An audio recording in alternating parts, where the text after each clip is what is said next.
and welcome to Sports Brunch. So something that's a good asset for you to use is the waiver wires, and even this early in the season, it's a good idea to check it out and see if maybe there is a player that flew under the radar or got missed in your league's draft. I'm in 3 leagues, which is insane. I'm not sure it was a good decision.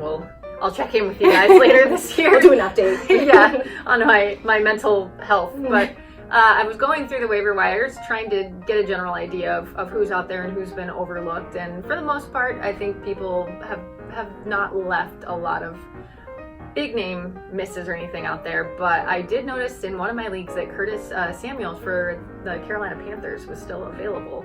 And so if you're new to fantasy football, or if you're just unsure of the waiver wire, I realized that this is a good rule of thumb. You can look at the percentage. ESPN gives you the percentage off to the side of how many people in ESPN fantasy leagues own this player. Okay.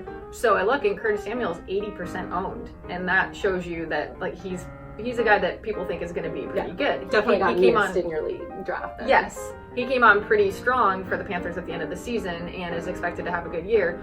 So, your first thing you see is that he's at 80% and almost all the guys below him are down to 40. So you think, oh, maybe I should get this guy on my roster. But another good thing to do is make sure you don't panic and drop people. Because I knew someone last year that dropped George Kittle after week 2 because he had a couple of just so weeks, right, and they thought they found someone on the waiver wire, and then he ended up being a tight end fantasy beast. So don't be too hasty.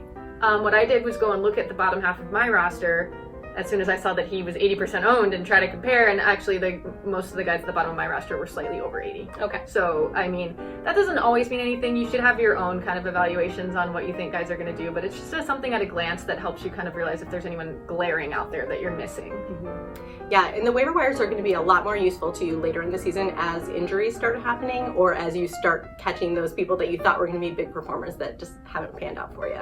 And it starts to get really competitive. When you see an injury happen, you kind of need to hop on that waiver wire and make your claim. Like if your starting running back gets hurt, you want to get his backup right away if you don't already have him.